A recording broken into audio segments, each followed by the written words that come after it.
coming up on DC News Now at 4. Hot temperatures highlighted our Monday, but we'll let you know if this heat sticks around. With the warm weather here, hear how those out and about in the DMV are dealing with the heat. Then protests continue on D.C. college campuses. Students in encampments telling officials they're not going anywhere. And another price check on grocery essentials at the biggest stores in the area. What's more expensive and where can you stretch your dollar? Plus, this week's DMV doers might look familiar. Meet the district's 2 ASL interpreters and find out how they're providing a vital service to the deaf and hard of hearing community. You're watching the station covering all of the DMV. This is DC News Now. And thanks for joining us on this Monday. For DC News Now at 4, I'm Mark Hall. I'm Tosin Fakile in for Annalisa Gale. This afternoon, the top story here at home today, the warm weather. Yeah, temperatures reaching up in the mid-80s for many of us, expected to stay there for the coming days. Who knows? I know, right? I know who knows. Okay, we'll get to him in a second. Let's take a live look outside. Sunshine and that late spring heat, the big story here today. It is, I would say, beautiful outside, but I'm not a summer person, so there's that. I know our Randy Bass is out in the heat today. We're going to hear from her shortly.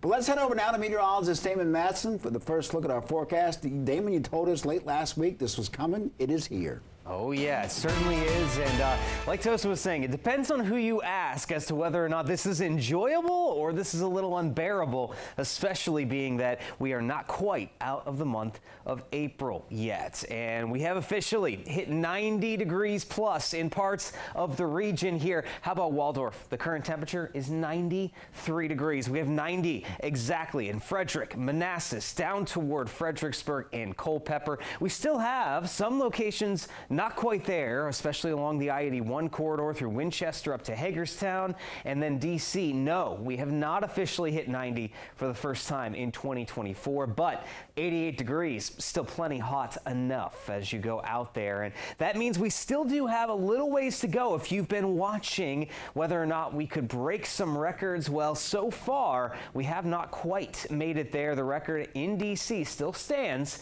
at 91 degrees set back in 2017. And a few of these other numbers also still standing as of now, but we're definitely getting close as we still have a little bit longer to go here with those temperatures on the rise. But hey, it is hot outside, no question, but this is not feeling like the dead of summer, thankfully, because look at these dew points, 50s and low 60s. That is a little bit muggy, but not all that bad considering we usually get well above those 60-degree marks for those dew points. Tropical is that feel to the air when we're in June and July, not late April. So as we move forward, plenty of sun. Those hot temperatures will stick around, but once the sun sets, we do start to get a little bit cooler, thankfully enough, as we head into the night tonight. Now, does this heat stick around then for much of this week, or will there be some opportunities to cool things down? We'll have a full look at your forecast coming up here in just a bit. All right, Damon, thank you. Looking forward to it. But let's get right now outside to Randy Bass. And Randy, a lot of people have been waiting for the warmer weather to return. It's here. How are people feeling? Yeah, Tosin, we saw people beating the heat today just about any way they can, whether that's finding a spot in the shade or splashing around somewhere. But in our trip across the city today, by far the most comfortable spot we found is right here at East Potomac Park, Haynes Point to be exact. You've got a great cool breeze coming off the water, plenty of shady spots to keep you and your family and friends cool if you are heading outside to try and beat the heat or get away from a warm, stuffy apartment today. Lots of people here today biking, jogging, fishing, and picnicking under the cover of tall trees and thick leaves. We caught people sightseeing and paddle boarding over at the tidal basin and people pedal boarding on the Potomac River. Yeah, you heard that right. Along with a few people indulging in some ice cold treats in these surging temperatures. Many of DC's pools, splash pads, and fountains aren't on yet since it's only April, but we found one DC family finding a fun way to keep cool in a fountain. Weather's starting to warm up, so gotta find cool ways to be cool. What are some other things you guys like to do when it gets hot out? Ice cream. Ice cream? I think we're gonna go grab some lunch and get in some shade. Well, we're walking around the tidal basin. You know, I came down here with the cherry blossoms and it was really pretty, so I wanted to I actually never made it over to the Jefferson Memorial, so we're going to do that today. Yeah, a great day all around to be outside if you've got a hat, your sunblock, water, everything you could need to keep cool. Now, as for those splash pads and pools, we've reached out to the D.C. Department of Parks and Rec today to see if there's any chance they might turn those on early. Unfortunately, we did not hear back from them by the time of this report. Till then, you have to find another way to beat the heat. Live at East Potomac Park, I'm Randy Bass, DC News Now. All right, Randy, thank you. This is day 5 of the protest and encampment on the campus of George Washington University over the ongoing conflict in Gaza. Students have refused to leave and even expanded the encampment with no police action. Several student protesters have already been suspended by the university. Our Leonard N. Fleming has been covering this story since last week, and he's live on campus. Leonard, these students say that they're even more determined not to leave.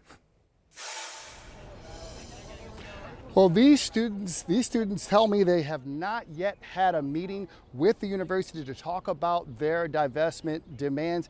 And even without those discussions and even amid pressure, they say they aren't going anywhere.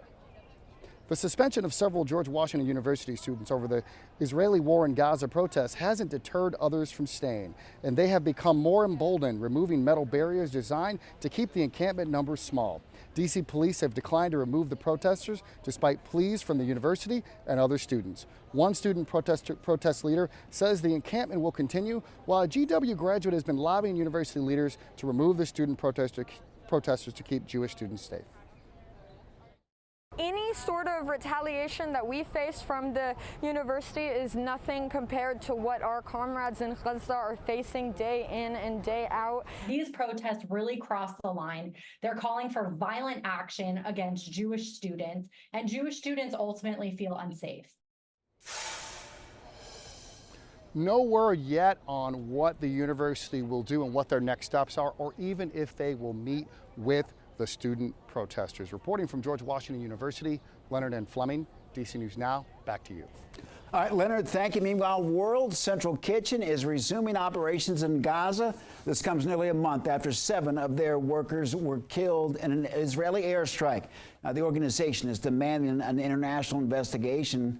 WCK says that they are working to alleviate the dire humanitarian situation in the Palestinian territory, and they're prepared to send nearly 8 million meals into that area and to operate around 70 community kitchens. In Montgomery County, a man still on the run in connection to multiple thefts at Amazon Fresh on Wisconsin Avenue in Chevy Chase. Police say they happened between October 2023 and April 18th.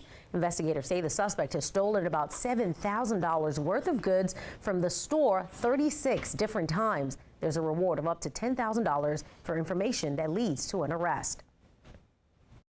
And we continue to follow updates from the Key Bridge collapse in Baltimore. That temporary 35-foot deep channel that was open last week was closed at 6 this morning as officials continue to work on salvage recovery and the removal of the dolly from the main channel. The Army Corps of Engineers sharing new video of equipment cleaning up the wreckage.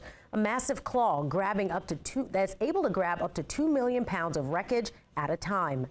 And this weekend, the port reached a new milestone. Officials say the first container ship arrived at the Seagirt terminal since this crisis began. The ship passed through the 35-foot deep channel, carrying nearly 1,000 containers. That 35-foot deep channel is expected to reopen May 10th. Officials say the main channel is expected to reopen by the end of May.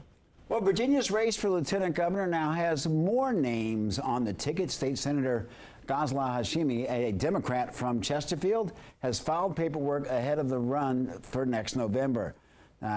Hashimi is a 2-term senator and as of this hour has not formally announced her run, but filing the required paperwork is a necessary first step to be able to take donations and begin campaign work. And she joins Senator Aaron Rouse, Richmond Mayor LeVar Stoney, and Dr. Babur Lateef in the Democratic field. D.C. community leaders kicked off Small Business Week, showcasing businesses, including those on Rhode Island Main Street. Mayor Muriel Bowser toured some businesses while highlighting investments in her fiscal year 2025 budget that supports small businesses. Officials also announced businesses that will receive grants, hoping to help owners compete in today's market. We have to be strategic in our investments and invest in the things that help us grow, create jobs, and create revenue that represent and reflect our values. And DC is also investing in the Main Streets program and the city's business portal. All right, the Washington Capitals season is now officially over as they were eliminated from the Stanley Cup playoff Sunday night by the New York Rangers. I shed a little tear when it happened. Sports director Derek Forrest joins us live in the studio. And Derek, not the way the Caps wanted to end the season, getting swept, but would we say it's a first solid year for the coach? Yeah, it's a pretty solid year for Spencer Carberry. The problem is the Capitals just had a little bit of a mismatch here in that first round versus the New York Rangers. And while the Capitals were able to fight their way into the postseason, the first round versus the Rangers was a completely different story as the team was swept in 4 games. Now, the Rangers were the better team coming in as the best team in the Eastern Conference. And we saw all series long why that was, because special teams, well, the Rangers were outstanding on the power play. They had 6 power play goals this series, dominating the Capitals' penalty kill and ending Washington's season. Yeah, this time of year is always sucks. You know, proud of the group. It's tough knowing you come to the rink, or you're not coming to the rink tomorrow, and you're not gonna be. You know, this group won't be one ever again. So it's you know, we battled till the end. It just, you know, it's a good team over there, and obviously just couldn't really get it going. Yeah, all season long, the Capitals dealt with injuries. They lost Nick Backstrom at some point during the season. Obviously, Evgeny Kuznetsov no longer with the team. Alex Ovechkin struggled in the first half of the season, was able to turn it on. So they were able to fight their way into the postseason, but unfortunately taking on a better team this time around. They ended up getting swept in 4 games by the Rangers. I know, because yesterday I was keeping tabs on it. At some point, they were tied at 2, so I was hopeful, and then, oh well. Yeah. You know, you just wonder, Derek, like all teams, all sports, you know, you might want to get a mixture of maybe some younger players to go with the old veterans. Right. Because, you know, OV isn't who he used to be. Yeah, and that's what they were doing in the second half of the season, especially after the trade deadline. They got rid of some of the older guys to bring in some of that youth. And a lot of these guys that we've now seen on the team, they played with Spencer Carberry when he was the head coach of the Bears down in the AHL. So you see some of that chemistry now playing out, and hopefully we see that going into next season. All right, Derek, thank you very much. And